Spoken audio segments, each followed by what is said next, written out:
Para poder elaborar nuestro balance general, debemos tener muy claro que este tipo de informe incluye las clases de cuenta uno, 2 y 3, es decir, las clases del activo, el pasivo y el patrimonio. Sin embargo, adiciono que también puede incluir las clases 8 y 9, es decir, las cuentas de orden de acuerdo a nuestro plan único de cuentas. Anotando que a pesar de que estas cuentas pueden aparecer en algún momento en nuestro balance general, no afectan directamente los resultados equivalentes a el activo, el pasivo y el patrimonio. Respecto del activo diré que lo podemos dividir en dos grupos. Uno, en donde lo podemos convertir en efectivo en menos de un año, es decir, el activo corriente. Y dos, en el que podemos disponer del efectivo en un periodo superior a un año, es decir, el activo no corriente. Y si lo viéramos de una manera práctica, diríamos que incluiríamos dentro del activo corriente tanto disponible como inversiones, deudores, inventarios diferidos y otros activos. Y para el activo no corriente, las inversiones, deudores, propiedad, planta y equipo, intangibles, diferidos, otros activos y valorizaciones. Sin embargo, esta clasificación que yo le acabo de dar respecto de los grupos del Plan Único de Cuentas no resulta ser una camisa de fuerza, puesto que incluso el disponible podría ser un activo no corriente en algún momento. Todo dependiendo de las políticas internas de la empresa. Es decir, que yo puedo tener, por ejemplo, inversiones que puedo recuperar o convertir en efectivo en menos de un año, pero también puedo tener algunas a largo plazo. Lo mismo para la parte de deudores, como vemos se repite en los dos ítems de activo, y esto debido a que algunos deudores superarán en algunos casos el periodo de un año, con lo que podremos concluir fácilmente que lo único que deberemos tener en cuenta para poder concluir que una determinada cuenta del activo vaya en la parte de corriente o no corriente será los dos conceptos que explicamos previamente. Respecto del pasivo diré que funciona muy similar al activo, también referente a la parte de obligaciones que podré pagar en menos de un año y las obligaciones que tendré a un periodo superior de un año. Y esto también haciendo la observación referente, por ejemplo, a obligaciones financieras que aparece tanto en el activo corriente como en el activo, perdón, tanto en el pasivo corriente como en el pasivo no corriente. Y esto, como dije, de acuerdo a las políticas internas que tenga la empresa. Todo esto se aclarará por medio de las llamadas notas a los estados financieros, en donde deberemos especificar el por qué dividimos una determinada cuenta, tanto en pasivo corriente como en pasivo no corriente. Además, dichas notas, que no trataré a fondo en este video tutorial, hacen referencia a la aclaración de cada uno de los rubros que tiene mi balance general cuando sea necesario explicarlas. Por ejemplo, cuando incluimos en este caso las obligaciones laborales en el grupo de pasivos a largo plazo. Por lo general, podríamos concluir que las obligaciones laborales usualmente se deben pagar en menos de un año. Sin embargo, habrá algunos casos especiales en donde efectivamente podamos justificar este tipo de relaciones y para ello sería conveniente elaborar la nota correspondiente aclarando dicho rubro. Quiero destacar también que el balance general usualmente se organiza de una forma bastante básica y es que, por ejemplo, en este caso vemos que en primer lugar tenemos el grupo 21, después el grupo 22, 23, 24, 25 y 26. Igual el activo inicia desde el grupo 11 hasta el grupo 17 y 19 cuando hablamos de pasivo no corriente. Y si hablamos de patrimonio, como vemos, está organizado exactamente en la misma jerarquía que aparece en el Plan Único de Cuentas, es decir, desde el grupo 31 hasta el grupo 38 respectivamente, con lo cual si nos vamos a la práctica podremos identificar que para elaborar dicho informe bastará con identificar en cada caso a qué grupo pertenece cada cuenta, sumar los totales y registrarlos en nuestra contabilidad teniendo en cuenta algunas especificaciones o anotaciones básicas que nos ayudarán a mostrar la información. Por tanto, como punto de partida tengo un balance de prueba organizado por cuenta, como vemos y como hemos tratado a la hora de elaborar este tipo de informes, como sabemos es bastante útil. Y por otra parte tengo elaborado ya mi balance general, en donde podremos identificar fácilmente tanto el activo corriente como el no corriente, además el pasivo corriente.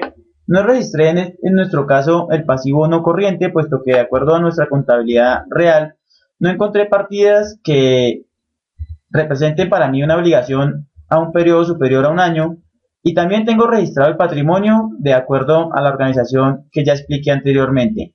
Podemos identificar además tanto el grupo 11 como el 12, el 14 y el 17 en este caso. Sin embargo, si hubiera algún otro grupo que hiciera parte de mi activo corriente en mi contabilidad real, lo hubiera registrado sin ningún inconveniente. Lo mismo para el pasivo, en donde también registré cada uno de los grupos, como vemos, obligaciones financieras, proveedores, cuentas por pagar, pasivos estimados y provisiones. Y para el capital, manejé la misma estructura. Y aprovecho para hablar del nivel de detalle de las cuentas al momento de registrar la información en el balance general.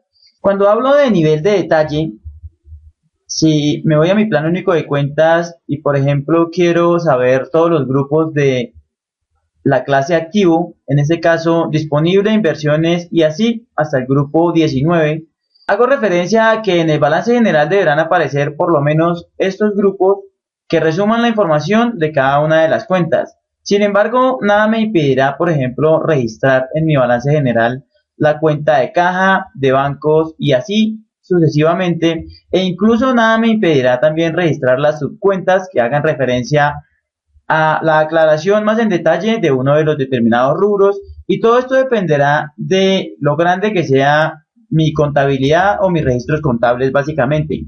Por ejemplo, si respecto al grupo de disponible registráramos todas y cada una de las subcuentas que hicieron parte de mi contabilidad, básicamente lo que estaríamos mostrando sería un balance general demasiado detallado y por tanto el informe se haría demasiado grande. Pero ello no quiere decir que esto se encuentre mal viéndolo desde un punto de vista legal. Por ejemplo, en mi caso podría decir que el disponible equivale a 48.120.821 y no sería necesario, por ejemplo, registrar estas tres partidas, sino que únicamente reflejando el disponible, digamos que la información sería interpretable. Pero para manejar un mejor nivel de detalle en mis cuentas, registré tanto la cuenta de caja general como la de cajas menores y la de bancos. Lo mismo en deudores, registré cada uno de los rubros que me permitirán identificar más fácilmente y clasificar mejor la información, y por supuesto registré como un valor negativo la provisión en la parte referente a los deudores. Lo mismo cuando hacemos provisiones de inventario, también deberemos registrar la provisión de forma negativa al final de cada uno de los rubros. Adicionalmente, también quiero anotar que respecto de la propiedad de planta y equipo, existen también depreciaciones que deben registrarse como un valor negativo. Como sabemos, en cada uno de esos grupos existe una cuenta 19 de naturaleza crédito que resta del valor de mis productos, de mis clientes o de mis activos, los valores que yo provisione o que en determinado momento registre como depreciación cuando hablamos de propiedad, planta y equipo. Como dije, esos valores deben registrarse en la parte final de forma negativa, de forma similar a como lo hicimos aquí en la parte de deudores. Ahora, explicando en detalle lo que hice para poder elaborar este informe, pues lo que veníamos realizando por ejemplo en el estado de resultados, en donde tomábamos de nuestro balance de prueba cada uno de los rubros y los sumábamos para poderlo reflejar. En nuestro caso, por ejemplo, si quisiéramos establecer el monto de nuestra caja general, bastaría con irnos a nuestro balance de prueba detallado, identificando el saldo de dicha cuenta, o sencillamente, si lo hacemos de manera manual, diríamos que de la sumatoria de los débitos de la caja general y la sumatoria de los créditos de la misma cuenta, en este caso 25.404.500, y a eso le restamos de los débitos los créditos para tener un monto total equivalente a 1.044.663, que es lo que se encuentra reflejado en nuestro balance general. Y así, de esta forma, lo hicimos para todas y cada una de las cuentas, en donde reflejamos en cada caso los saldos que cada una de estas cuentas arrojó respecto de nuestro balance de prueba detallado. Quiero anotar también que este valor de pérdida del ejercicio que se encuentra en nuestro patrimonio es exactamente el valor que registramos en nuestra contabilidad y que además sacamos de nuestro estado de resultados, equivalente a el resultado neto del ejercicio, por ejemplo, que en este caso es de 8.734.993, y como vemos en el balance general es de exactamente el mismo valor. Si no tenemos en cuenta esta partida al momento de realizar nuestro balance general, nunca nos va a cuadrar la ecuación patrimonial, que como sabemos equivale a que activo menos pasivo igual a patrimonio, o si lo vemos de otra forma, diríamos que activo es igual a pasivo más patrimonio.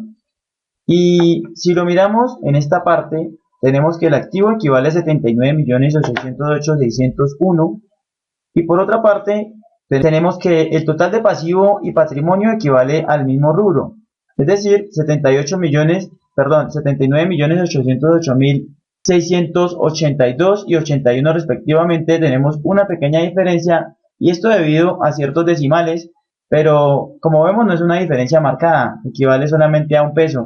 Por tanto, nuestro informe y nuestra ecuación patrimonial se encuentran equilibradas. Si estos dos rubros no cuadraran en un momento determinado, quiere decir que nuestro informe se encuentra mal realizado. Ahora, respecto de las cuentas de orden, si en nuestra contabilidad existieran, por ejemplo, registros equivalentes a las cuentas acreedoras o a las cuentas deudoras de orden, registraríamos, por ejemplo, en esta parte de aquí, cuentas de orden deudoras y el rubro especificado, y cuentas de orden acreedoras y el rubro equivalente a dicha cuenta. Como vemos, estas cuentas por lo general una es contrapartida de la otra y por tanto siempre cuadrarán los rubros.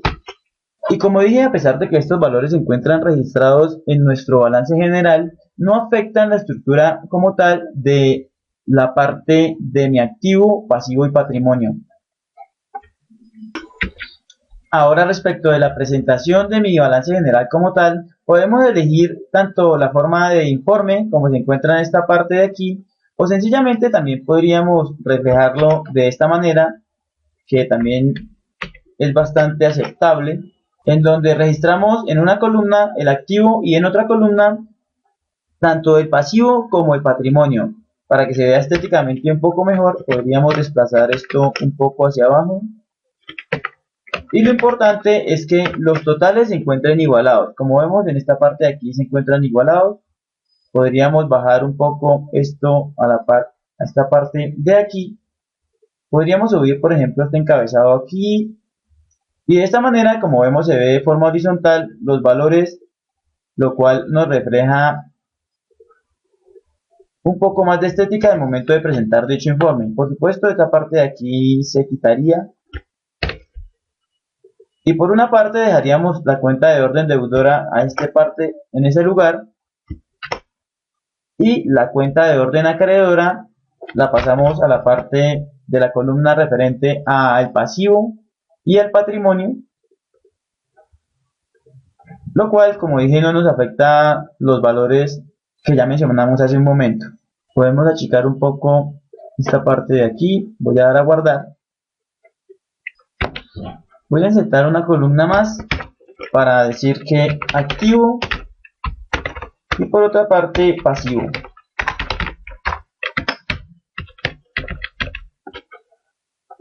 Podemos resaltar un poco estos valores para darle un poco más de estética a nuestro informe, y con esto tendríamos ya elaborado nuestro informe referente a balance general.